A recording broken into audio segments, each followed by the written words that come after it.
Hello, I'm Tara Brabazon. I'm the Dean of Graduate Research at Flinders University, and it's my great pleasure to welcome you to Vlog 33, the Open Access Movement. And this vlog comes via request from my legendary correspondent and PhD student at Flinders, Marcus. Every 10 days or so, Marcus sends me an email explaining something that infuriated him or agitated him. So Marcus's last agitation was a great one and an important one.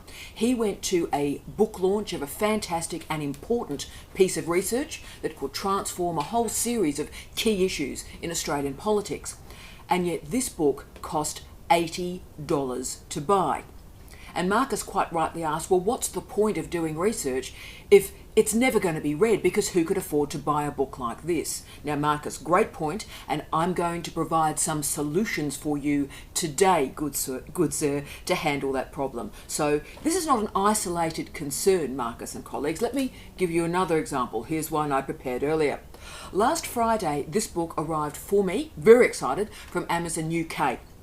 I've been waiting for it for a long time. Men, Masculinity and Violence, an Ethnographic Study. Really fantastic book by Anthony Ellis. Now, this is an important model for many of you because Anthony Ellis was a PhD student at the University of Sheffield, just like you guys, a PhD student. This was his PhD. And it transformed into a book, a fantastic book that's being refereed really well. It is a great book. I can highly recommend it. Wonderful. He's now a lecturer at the University of Salford. So congratulations, Anthony. Wonderful book. Very impressed. Now, this is a model that I've been recommending for many of you to consider. Write your thesis, get it into a book. Fantastic. Get an academic job. Anthony's done it for you. But the challenge with that wonderful book is that it's £90. Yes, £90 to buy. That made me, and I really wanted that book, but even that made me take an intake of breath. I could use it, Steve could use it, we'd use it for years, but 90 quid, a lot of money. So Marcus, colleagues, how are we going to handle this? How do we ensure your research gets out into the world and it is read? So today presents a key series of strategies for you right now, as PhD students, and in the future as early career researchers, and indeed going forward in your career. This is a biggie. So let's start with my title, Open Access Movement. Now, I could have called this vlog Open Access Publishing, Open Access Books, Open Access Articles, Open Access Research, but I chose movement for a reason, because the Open Access Movement is about commitment.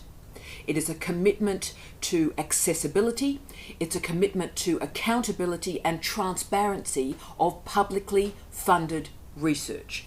It's a recognition that all of us are paid by the public purse. And so the research that we produce should be read both inside and outside the university, full stop. Now, publishing, as we've talked about through these vlogs, has changed radically in the last 20 years, in the last 10 years, and if I'm frank, in the last 2 years. It's an emerging paradigm. And remember, what I'm doing today is not about experienced man of publishing. I teach publishing, guys. So this is one of the areas of my professional expertise. And I'm really going to talk through the open access movement for you today in terms of thinking about the trajectory of your scholarship now and into the future. And yes, I'm going to define it. We're going to talk about its strategies and potentials, and also some of the critiques and the threats that are approaching it. So the definition. Open access refers to those publishing outputs that have no or very, very few restrictions on their use. It can describe monographs, book chapters, it can describe articles, conference presentations, and also posters, for example. It has its origins in the late 1990s as the web, the read-write web, started to proliferate through the 1990s. So if you think about it, the web was really a model and a trope for this type of publishing, that at very little expense, high quality ideas could move through space and time. And that was the foundation and the imperative of the open access movement. It's also part of wider models and movements on the planet, such as the open education movement and the open data movement. So it's part of a suite about openness and transparency of research. The goal has been to reduce the price barriers. So subscription, pay per download fees, for example, licensing fees, permission fees that separate high quality research from the people who may read it. There are, of course, a suite of Creative Commons licenses that can be deployed to ensure that you get exactly the type of access that you require, and we'll do a separate vlog on Creative Commons licenses. So all of this is linked up quite tightly. There are 3 types of open access. There is platinum open access. This phrase hasn't been used a lot in the past, but I think is the phrase to watch.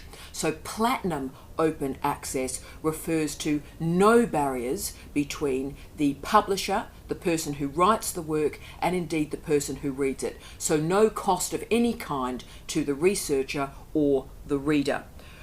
Gold open access, that refers to the free release of outputs. So the free release of outputs, it is free to readers. Sometimes in this gold open access model, you will see what's called, quote, an author processing charge or an author processing fee. So we're going to talk about that in a second, but that often is part of the deal. So free to readers, but sometimes within gold there is some costing to the writer of that research.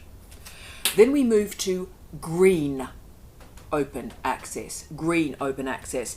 That's where publishers enforce a delay or an embargo on that research, and only the pre-publication versions are able to be disseminated through, say, ResearchGate or a university repository, or, for example, academia.edu. So that's when, for example, you can upload your last Word version of an article before it was sent to the publisher, right? That's green open access.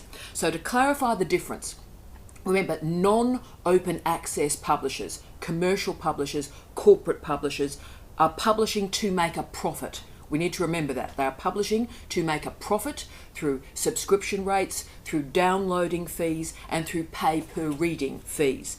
But we need to also remember, and of course this is my lifetime, we need to remember that digitisation has transformed publishing radically. All the costs that were part of analogue publishing 20 years ago, about proofing, about copyright, about editing, a lot of those costs have in fact now gone. And the distribution costs similarly have transformed. So in the old days, you used to buy a book and it used to be sent through the post. So there's expense in making the paper, the cardboard and so forth. But these days, of course, you simply click a buy, it is downloaded to you, and there are no analogue distribution expenses. So as you can see, publishing from analogue to digital has transformed radically in terms of its costing. So why does open access matter so much? Well, for me, it is a way to address social justice issues, because what was happening and is still happening at the moment is the posh universities, the posh institutions are able to pay the very, very high fees for journal articles from these corporate publishers. So they're paying a large amount of money so that they have access to these articles. And so that means that the poorer institutions, the poorer researchers, do not have access to this scholarship. Now, my argument is, and you've all heard me say this in the past, we are paid by the public purse. We have public accountabilities for our research and our teaching. And further, if you think about it, within corporate publishing models, the taxpayer is paying again and again and again for the same research. Think about it this way. The taxpayer is paying our salary to produce research. So when we get up at 3 in the morning and we are researching, the taxpayer is paying that salary, right? So they're already paying for the research that we are doing. We do refereeing for journals. We do that refereeing for free. We might do it on the weekend, we might do it late at night, but again, we do that work for free, and then the publisher takes that free research that we've done and that free refereeing, all subsidised by the taxpayer, and then charges universities once more to actually release that research back to them through a journal. Can you see the problem? Yeah. So even though digitisation has rendered the analogue model of publishing pretty well redundant. The cost of journals and the cost of journal bundling has gone absolutely through the roof. Talk to any librarian about the cost of journals at the moment and they'll shake their head and they might start weeping uncontrollably. So think about how crazy this is. This is just madness. Digitisation has reduced the cost of every single stage of publishing, and yet the costs of publishing have gone up. Now, Streb and Blixra did a fantastic analysis of this crazy situation that's happening in academic publishing at the moment, and they stated, you'll be amazed at this, quote, "Scholarly journals are amongst the most impressively profitable products produced in the free market. Academic journals are amongst the most impressively profitable products in the free market." End of quote. Academic journals, our journals, intensely profitable. Can you see what's happening? So why does this matter to all of you? Why does it matter to early career researchers? Why does it matter to all of us as scholars? This is a big deal.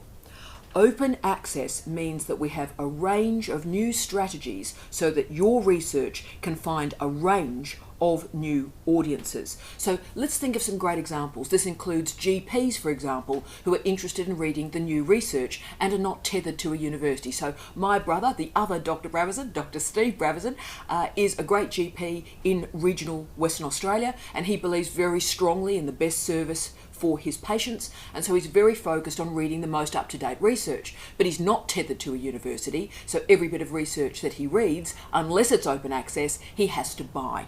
Same situation for nurses, for midwives, for lawyers, for teachers, for policymakers through an array of government strategies. So open access recognises that knowledge can develop from anywhere and future collaborations can come from anywhere, that we shouldn't be limiting our research to the people who are simply affluent enough with a credit card to pay for that download. We as researchers, of course, gain incredibly from having this really wide audience of our research. Now, I told you I'd talk about those article processing charges, article processing fees. This really matters to early career researchers. Do not assume that this is normal. Please, please, please. That when someone says, oh, by the way, can you give us $350 for article processing fees, that's normal. It's not. Now, when I was a girl, when dinosaurs roamed the earth, that sort of charging to publish was called vanity publishing, and it was a real problem. There is an argument too that if publishers receive money from authors when it's gone through refereeing, that they gain from moving articles through refereeing quite quickly. You might get my drift. But this has serious consequences also for our universities, because if you think about it, what happens in our universities, we have a very finite, very tight budget for research. Very tight budget, and we want to try and enhance research. We want to try and think of strategies to make research better. But when you've got these author processing fees, then all of a sudden our focus moves from supporting research to paying for publishing. Can you see what happens? So we're having to pay these author processing fees that are actually not needed and not necessary, and that means we've got less money to actually encourage research. So let's be really clear here, and I need you to really hear what I'm talking about. The overwhelming majority of open access journals do not charge author processing fees. The Directory of Open Access Journals in 2013 did a study of all the open access journals in their database, and they found that 67% of their journals did not charge any processing fee of any kind for authors or readers. 67%. That is the majority. And I've published over 200 refereed articles, and I have never, ever, ever paid a processing fee. I've never, ever, ever paid to publish. So please remember that. Always remember when you're confronted by these sort of ethical issues, I am paid by the public purse for my research, and the public should have the right to read it. Remember, we referee for free, we write for free. Of course, it's subsidised by the public who pay our salary, but we do that work for free. And publishers are making money on that free work and that public subsidisation of research. Therefore, a range of colleagues around the world, we're talking particularly librarians, we're talking fantastic academics, have said, you know what, enough. And we're actually going to take the next step and we're going to start and edit open access journals. So they continue this volunteering academic activity to ensure that there are no processing fees. So let me provide one example that you can look at today. And this is the journal First Monday, www.firstmonday.org. It's published, not surprisingly, the first Monday every month. It's been in existence for 20 years. It's one of the earliest open access journals, a powerful journal that investigates and researches the internet as its task. And it publishes material from the high theoretical humanities through to the hard sciences. Incredible journal. It's published 245 issues and 1,605 articles. I've had the great privilege of being published with them 3 times. I'm so privileged to be a part of the number of people who have been published in this journal. It matters that much. It has transformed how we think about the internet. And if you want to see how a really high quality open access journal, what it looks like, have a look at First Monday. And I found them professional, I found them ethical, I found them extraordinary. So if that is an area in which you research, please consider First Monday. So let me now provide some strategies for you. Okay, so you're interested in open access, you don't particularly want to pay stuff, or you don't want the university to pay stuff, you don't want your supervisor to pay stuff. How do we handle this? Right. Well, my first suggestion to you is as follows. You need to familiarise yourself with the directory of open access journals, www.doaj.org,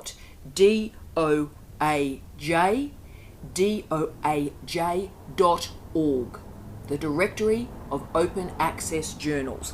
Now, it takes a little bit of time to negotiate. You're going to have to play with keywords a bit when you're dealing with journals and with articles, but the results will transform your life.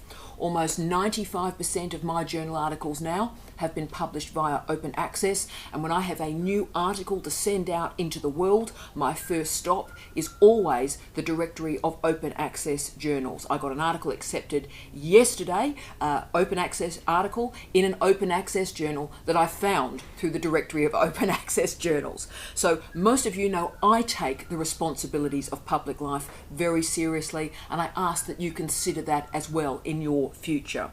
Therefore, I want everybody to agree, disagree, argue with whatever with my research. I don't want debate stopped because people can't afford a credit card to be able to download my article. And yes, I do still want you to publish books. And this is the hard bit of this conversation. There are some open access models for scholarly monographs that are emerging, and UCL, University College London Press, is creating quite an interesting open access model. I am watching that, but I would argue that too many book publishers at the moment, when they're going into inverted commas open access, still have too many overlays with vanity publishing for my liking. So I was going to include the open access monograph publishing in this vlog, but to be frank with you, it's not mature enough for me to have that conversation with you now. In a year's time, it may be, and we'll do a specialist vlog. But when I was actually looking at open access publishers for scholarly monographs, I stopped writing this bit of the vlog when I saw someone, a publisher that will remain unnamed, asking for €9,000 to publish a book. Now, I'm sorry, that's so close to vanity publishing, I just can't deal with that. So we'll park the book issue for the moment. But Marcus, what I am going to do for you now is provide a research model for you that includes open access and also allows you to publish that book. So let's see if I can come up with a research method and a research model that might provide an example for you. And this example comes from a book that I'm writing at the moment with Professor Steve Redhead, the wonderful Steve, and Dr. Leanne McRae. Big shout out to Steve and to Leanne. And this book is a big one. We're looking at movement cultures, walking, cycling, but basically movement cultures in third tier or small cities. And it's called Moving On Up. We're calling it physical cultures in third tier cities. Just about finished. I think I'll have it done probably by the end of January. Now, it's a big project. It's thinking about urbanity, and it's deploying physical cultural studies modelling. So there's some very heavy lifting in terms of theory, in terms of method, but also in terms of considering policy changes to how we think about physical activity. So it's a very big, heavy lifting book. But in it, there are also 4 case studies that we're going to be using in terms of physical cultures in small cities. And those small cities are Albany, Palmerston North, St Johnston and Newport. So they're all international examples. And we made a decision, the 3 of us, while we were working on these incredibly large framing chapters that would transform policy, that we would also have these 4 case studies quietly being researched at the same time. And we made a decision that the first outing of those 4 case studies should be in open access journals. So one of those has already appeared, 2 are currently under review, and our last case study I'm writing up in December. So let me tell you about the one that's already been published on Albany in Western Australia. Now, Albany are creating some fantastic community-led strategies to enable cycling policy. So they've put an infrastructure in place to help the residents of the city, but also develop event tourism. So it's a really fascinating example here. Incredible economic, social, political benefits. It's a ripper of a model way down in the southwest of Western Australia. So we finished this research, and then I wrote that piece up. And as I wrote it up as an open access refereed article. And I submitted it to a great open access journal called Human Geographies. Can recommend them very strongly, very professional. And I posted the link of that open access article to academia.edu, Twitter, Facebook, my personal website. We did an enabling podcast that pointed to the importance of this article. It was great. So we got it all going on around this open access article. And I was within 3 days contacted by some of the most amazing scholars of cycling on the planet, from the Benelux countries particularly. They, of course, their work was cited in the Albany piece. They must have had a Google Scholar alert up. They found the article, they read the article, they loved the article. It's already received so many citations, and that article is less than a year old. So all sorts of cycling innovations around the world are now incorporating the Albany model in their research. And so that's great, that's the international scholarly bit, but the story goes a bit further. Leanne was then asked by community leaders, cycling leaders, policy guys and gals in Albany to talk about the research. So she travelled down to Albany and spoke about that research. She's a wonderful communicator, did a fantastic job, but even more importantly, in that group, she could directly refer to, click that link, and here is the original research. So all these people who were interested in cycling policy,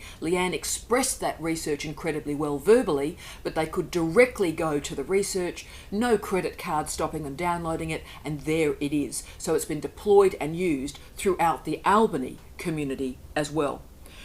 This seems fantastic, I know, but there are critics of open access, and I know this seems bizarre. Being against open access, that's like being against motherhood or against trees, so it seems a bit bonkers to me.